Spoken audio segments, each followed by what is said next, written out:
दोस्तों, शुभ मिश्रा और आप सभी दर्शकों का अन्नदाता कार्यक्रम में बहुत बहुत स्वागत करती हूं। हमारे देश का किसान जन का पोषक है, वो श्रम का देवता है, अन्नदाता है और उसमें ही भारत की आत्मा निवास करती है। ऐसे ही किसानों की प्रगति के लिए हम खेती बाड़ी से जुड़ी बहुत सी नई लाभकारी जानकारियां हर रोज सुबह आपके लिए लेकर आते हैं। तो चलिए कार्यक्रम शुरू करने से पहले देखते हैं क्या है आज के अन्नदाता में खास। किसान भाइयों, सूकर पालन कम समय में अधिक लाभ देने वाला व्यवसाय है और जो युवक पशुपालन को व्यवसाय के रूप में अपनाना चाहते हैं उनके लिए आय की दृष्टि से बहुत लाभदायक है, क्योंकि सूकर को मांस के लिए ही पाला जाता है और ये एक बार में 5 से 14 बच्चे देने की क्षमता वाला एकमात्र पशु है।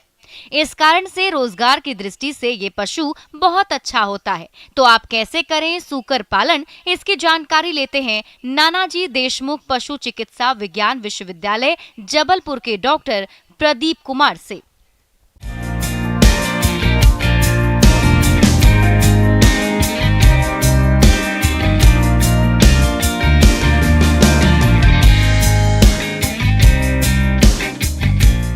किसान भाइयों, आज हमारा जो चर्चा का विषय है वो है सूकर पालन।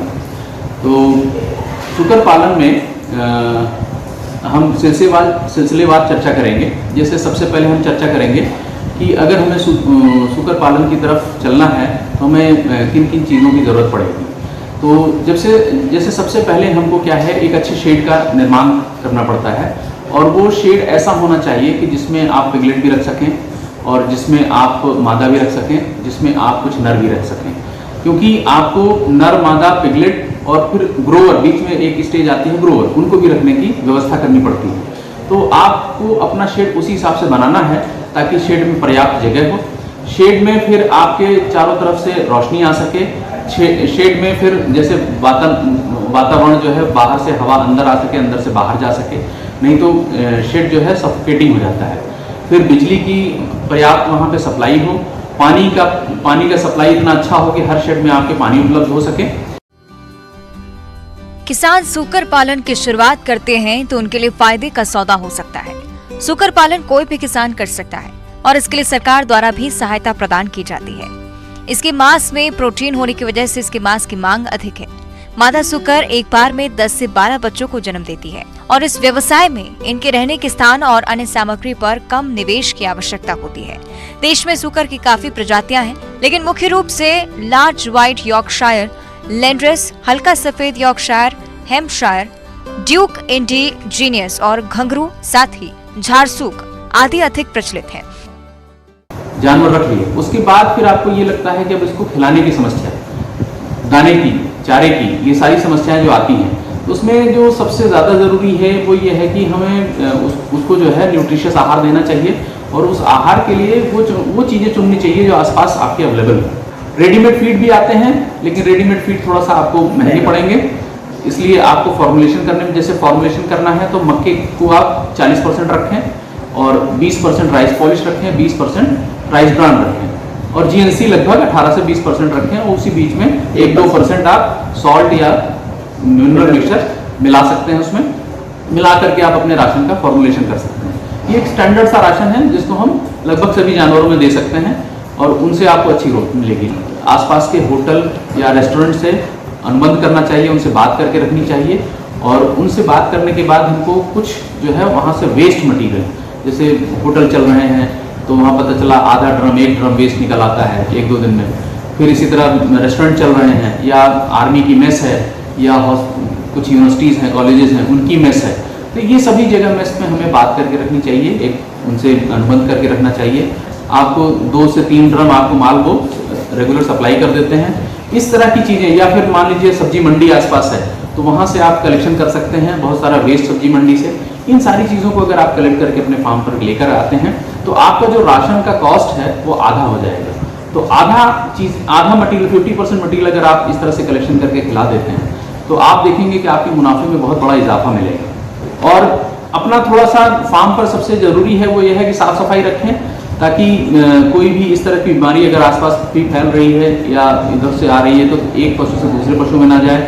अंदर भी आप डेली वहाँ पे साफ सफाई करवाएं, ज़्यादा साफ सफाई नहीं करवाएंगे तो उससे क्या होगा कि उनमें दुनिया भर की खुजली वाली बीमारियां शुरू हो जाती हैं। साफ सफाई नहीं रखेंगे तो दुर्गंध भी आएगी, और जितना ये वेस्ट मटेरियल निकलता है इसको निकाल करके आप बाहर एक गड्ढे में डंप करके कंपोस्टिंग कर सकते हैं, बहुत अच्छी खाद बनती है, और उस खाद को निकाल करके आप अपने खेतों में देखेंगे तो आपकी उर्वरा बढ़ जाएगी।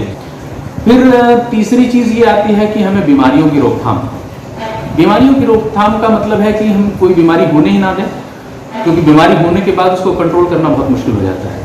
इसके लिए हमें वैक्सीनेशन पे ध्यान रखना चाहिए, टीकाकरण पे। और टीकाकरण के लिए जो प्रमुख जो 2 बीमारियां हैं वो हैं एचएस और स्वाइन फीवर। तो हम ये देखें कि स्वाइन फीवर का टीका हमें सर्दियों से पहले लगा देना चाहिए, सितंबर अक्टूबर के आसपास। इसी तरह जो एचएस का टीका है वो हमको गर्मियाँ शुरू होने से जस्ट पहले लगा देना चाहिए, मार्च अप्रैल के आसपास।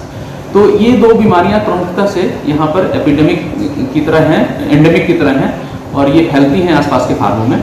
तो इन 2 बीमारियों को प्रमुख रूप से हमको टीकाकरण करना चाहिए ताकि ये दो बीमारियां काबू में रहें। सुअर पालन के लिए सरकार ऋण भी उपलब्ध करवाती है और इस व्यवसाय की शुरुआत के लिए वैसे तो आने वाला खर्च उनकी संख्या, प्रजाति और रहने की व्यवस्था पर निर्भर करता है। व्यवसाय में आने वाले खर्च के लिए कुछ सरकारी संस्था जैसे नाबार्ड और सरकारी बैंकों द्वारा ऋण सुविधा उपलब्ध है। अधिक जानकारी के लिए आप अपने नजदीकी बैंक और नाबार्ड के कार्यालय से इसकी जानकारी ले सकते हैं। तो हम ये देख रहे हैं कि जैसे आजकल डिमांड भी बहुत ज़्यादा हो रही है, क्योंकि मीट जो है बहुत लोग पसंद कर रहे हैं। तो पोर्क का जो डिमांड है यहाँ पर क्षेत्र में 150 रुपये या उसके ऊपर है। देसी जानवर तो 120-130 में बिक जाते हैं, लेकिन अगर आपके पास अच्छा जानवर है तो उसका 150 या उसके ऊपर की कीमत आपको आराम से मिल जाती है। तो अगर आपको अच्छा मार्केट चाहिए तो आप थोड़ा सा नॉर्थ ईस्ट के मार्केट टैप करेंगे, वहाँ से बात करके रखेंगे।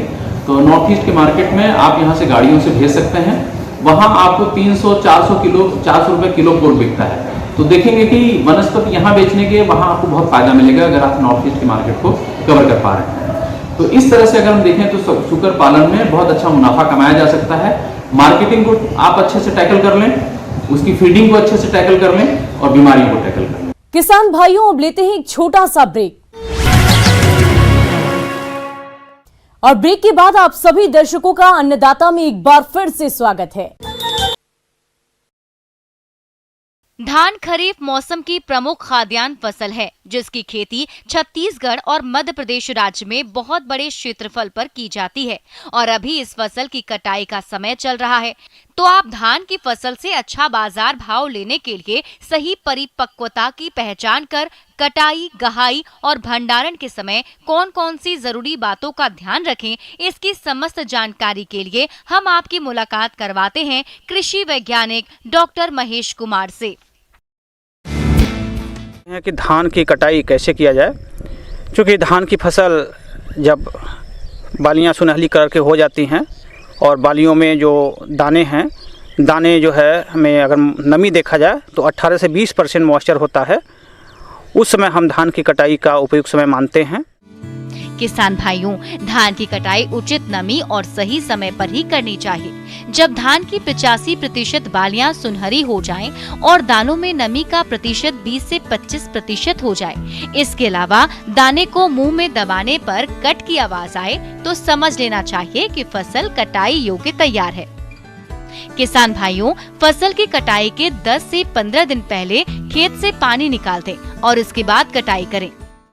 तो कटाई की कौन कौन सी विधियां हम प्रयोग में ला सकते हैं, इस पे थोड़ा सा चर्चा कर सकते हैं।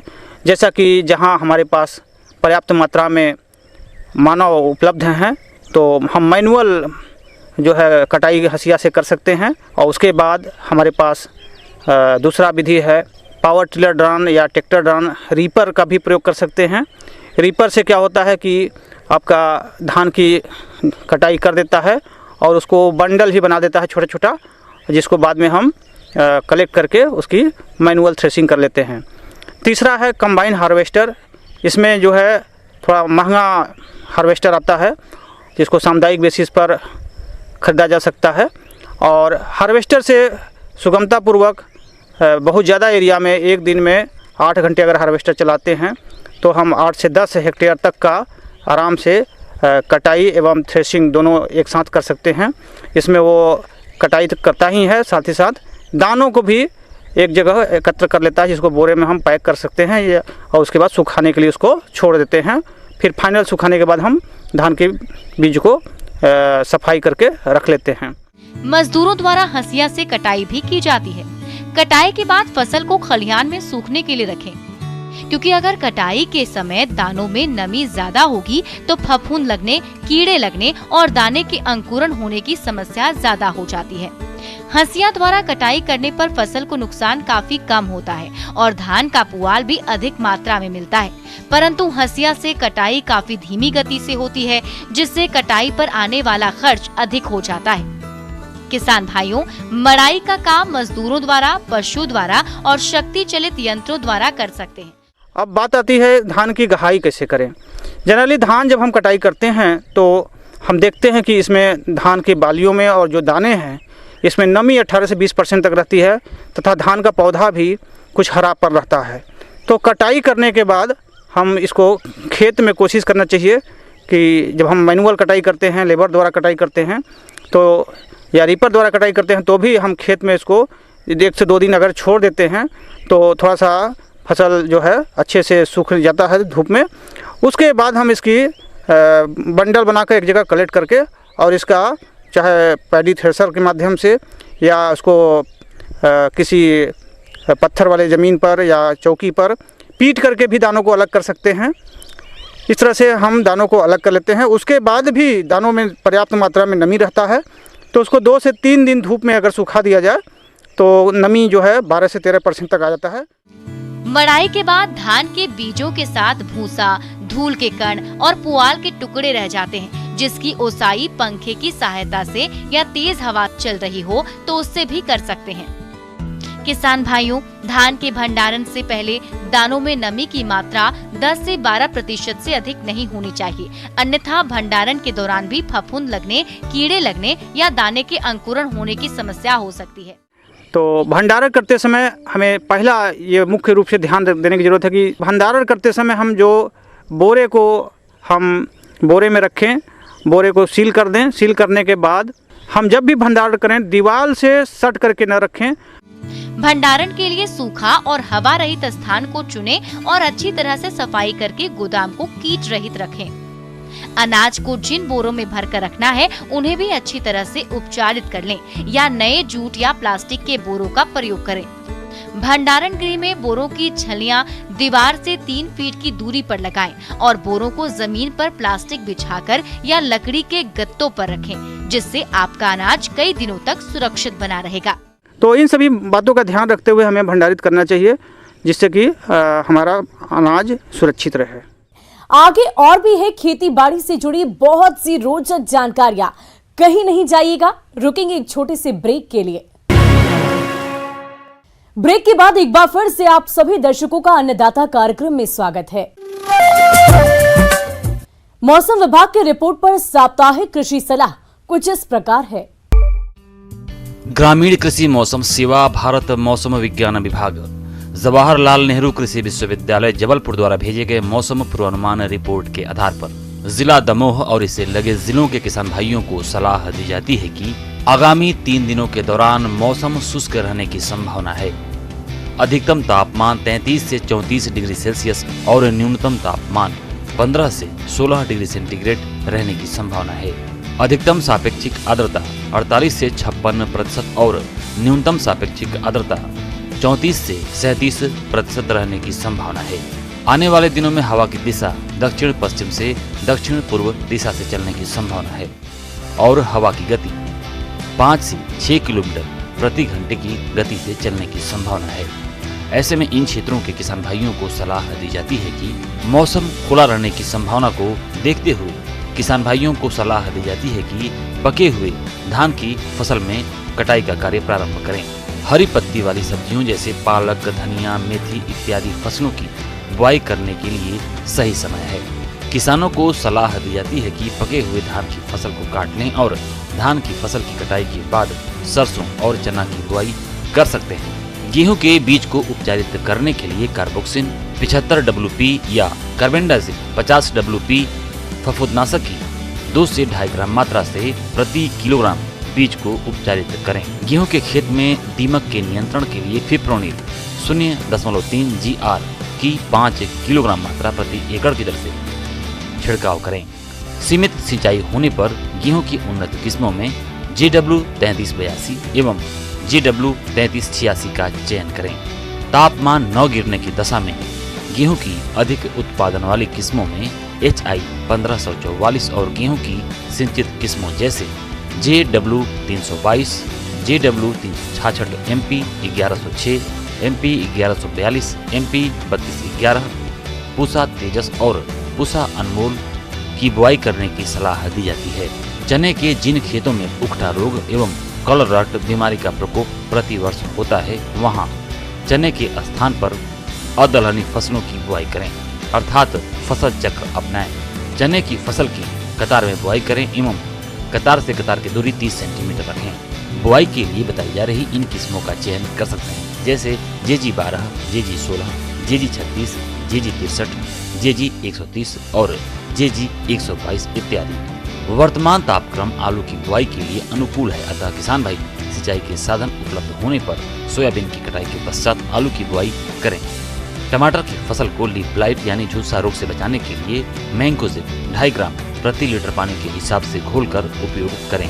टमाटर, बैंगन और मिर्च की फसलों से बेहतर फल लेने के लिए प्लेनोफिक्स 2 से 3 मिलीलीटर प्रति 10 लीटर पानी के हिसाब से घोलकर छिड़काव करें। टमाटर की फसल में चेपा, सफेद मक्खी और थ्रिप्स कीट के नियंत्रण के लिए इमिडाक्लोप्रिड 17.8 SL की 0.3 मिलीलीटर मात्रा प्रति लीटर पानी के हिसाब से घोल बनाकर छिड़काव करें। टमाटर की फसल में माइट की उपस्थिति होने पर किसी माइट नाशी का छिड़काव कर सकते हैं। नींबू के बाग में यदि लीफ माइनर का समय पर नियंत्रण नहीं किया गया तो इससे कैंकर रोग हो जाएगा, जिससे पौध की विकास और वृद्धि रुक जाएगी। इसलिए उलझी शाखाओं और कोमल टहनियों, जिसे वाटर सूट कहते हैं, को हटा दें। नींबू में सिट्रस कैंकर एवं एंथ्रेक्नोज के नियंत्रण के लिए कॉपर ऑक्सीक्लोराइड 50 WP की 2.5 ग्राम मात्रा प्रति लीटर पानी के हिसाब से घोल बनाकर छिड़काव करें। 10 से 15 दिन के बाद दोबारा छिड़काव करें। मध्य प्रदेश के अधिकांश जिलों में लंपी वायरस से ग्रसित पशुओं को देखा जा रहा है। इसके नियंत्रण के लिए टीका लगवाएं। मक्खियों के नियंत्रण के लिए पशु बाड़े की फर्श को फिनाइल मिले पानी से प्रतिदिन धोएं। मौसम के आधार पर पशु आहार की सामग्री को बदलना चाहिए। इस समय चारे में गेहूं की भूसी और ज्वार की मात्रा बढ़ा दें।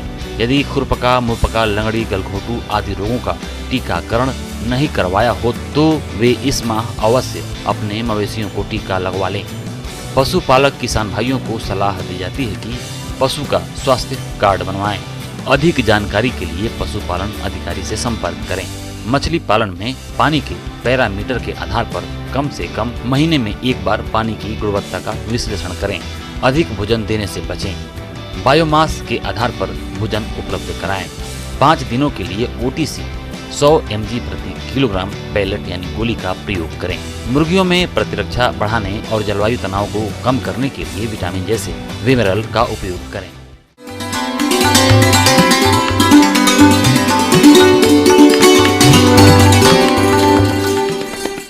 आइए जानते हैं अन्नदाता निःशुल्क फोन के माध्यम से पूछे गए समस्याओं का समाधान। आज के अन्नदाता हेल्पलाइन में जिस प्रश्न को कार्यक्रम में शामिल किया गया है उसे पूछा है खुरई जिला सागर के किसान सुमित बिरला ने। आप पपीता की फसल में लगने वाले रोगों के नियंत्रण पर जानकारी चाहते हैं, तो सुमित जी आपकी जानकारी के लिए प्रस्तुत है कार्यक्रम का यह अंश। पपीता, जिसे अमृत घट भी कहा जाता है, ये सबसे कम समय में फल देने वाला पेड़ है, इसीलिए इसे कोई भी लगाना पसंद करता है। पपीता न केवल आसानी से उगाया जा सकता है बल्कि ये लाभ भी जल्द देने लगता है। ये पोषक तत्वों से भरपूर, स्वास्थ्यवर्धक और लोकप्रिय फल है, जिसे डेंगू बुखार पीड़ितों के उपचार में अधिक प्रयोग किया जाता है। पपीते का पके और कच्चे दोनों रूप में प्रयोग किया जाता है। इसका आर्थिक महत्व ताजे फलों के अतिरिक्त पपेन के कारण भी है, जिसका प्रयोग बहुत से औद्योगिक कार्यों में होता है। इसीलिए पपीते की खेती की लोकप्रियता दिनों दिन बढ़ती जा रही है। लेकिन प्रायः देखने में आता है कि पपीते की फसल को पर्ण कुंचन रोग द्वारा काफी नुकसान होता है। ये विषाणु जनित रोग है, जिसे सफेद मक्खी, माहू और अन्य रस चूसने वाले कीटों द्वारा एक पौधे से दूसरे पौधे पर फैलाया जाता है। इस रोग के लक्षण केवल पत्तियों पर दिखाई पड़ते हैं। रोगी पत्तियां छोटी, झुर्रीदार, खुरदुरी और बेडौल हो जाती हैं। पत्तियों की शिराओं का रंग पीला पड़ने लगता है और रोगग्रस्त पत्तियां नीचे की ओर मुड़ जाती हैं, जिससे ये उल्टे प्याले की तरह दिखाई पड़ती हैं। इसी तरह किसान भाइयों, पपीते की फसल में मोजैक रोग भी काफी देखने में आता है। ये भी विषाणु जनित रोग है जिसे रस चूसने वाले कीट फैलाते हैं। इस रोग में सबसे पहले नई पत्तियों पर चितकबरापन और सिकुड़न दिखाई देती है। ऐसी पत्तियां आकार में छोटी हो जाती हैं, पौधे के डंठल छोटे रह जाते हैं और पौधे की वृद्धि भी रुक जाती है, जिससे पौधे की पत्तियां गिरने लगती हैं। इस तरह किसान भाइयों, इन रोगों से बचने के लिए हमें इसकी खेती करने से पूर्व ही कुछ बातों का ध्यान रखना होगा। जैसे कि इसकी खेती के लिए रोग रोधी किस्मों का चयन करना चाहिए और जो हम बीज लाएं वो किसी प्रमाणित संस्था से ही लाएं। नर्सरी को लो टनल पॉली हाउस में ही तैयार करें, जिससे बाहर से विषाणु रोग के नर्सरी पौध में आने की संभावना कम हो जाएगी। इसके अलावा पपीते की फसल में साफ सफाई का ध्यान रखें। यदि किसान भाइयों इन रोगों के लक्षण खड़ी फसल में दिखाई दे रहे हैं तो आप रोगग्रस्त पौधे को उखाड़कर नष्ट कर दें। इसके अलावा इन रोगों को फैलाने वाले रस चूसक कीटों के नियंत्रण के लिए नीम तेल 5 मिलीलीटर प्रति लीटर पानी की दर से घोल बनाकर फसल पर छिड़काव कर दें। यदि किसान भाइयों इन रोगों का प्रकोप फसल में ज्यादा देखने में आ रहा है तो आप इसके रासायनिक नियंत्रण हेतु इमिडाक्लोप्रिड दवा की 1 मिलीलीटर मात्रा को प्रति 3 लीटर पानी या थियामेथोक्साम 25 WAG की 1 ग्राम मात्रा को 4 लीटर पानी में घोलकर फसल पर छिड़काव कर दें। इन्हीं दवाओं में से किसी एक दवा का 10 से 12 दिन के बाद दोबारा छिड़काव करें, जिससे आप इन रोगों पर काफी हद तक नियंत्रण पा लेंगे।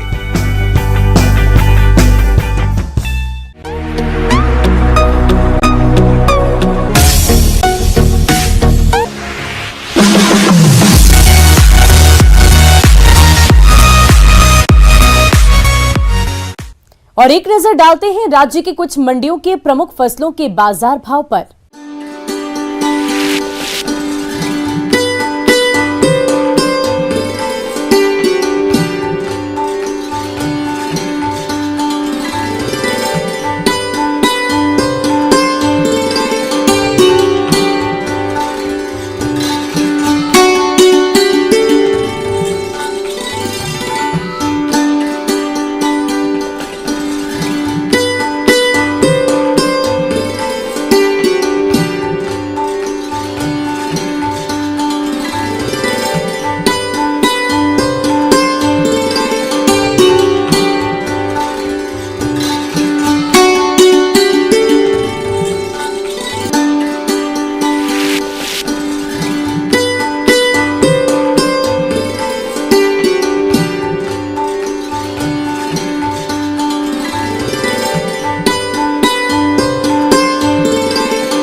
किसान भाइयों, कृषि संबंधित समस्या और सुझाव के लिए आप हमें इस पते पर संपर्क कर सकते हैं। प्रोड्यूसर अन्नदाता, news 18, Madhya Pradesh, Chhattisgarh, Ramoji film city, Hyderabad 501512। साथ ही आप हमें ईमेल भी कर सकते हैं। हमारा ईमेल है p18annadatamp@nw18.com। इसके अतिरिक्त आप हमें निःशुल्क हेल्पलाइन नंबर 180088921663 पर सोमवार से लेकर शनिवार सुबह 10 बजे से शाम 4 बजे के बीच संपर्क कर सकते हैं। और अब समय हो रहा है आपसे विदा लेने का। कल फिर होगी मुलाकात कृषि से जुड़ी महत्वपूर्ण जानकारियों के साथ। नमस्कार।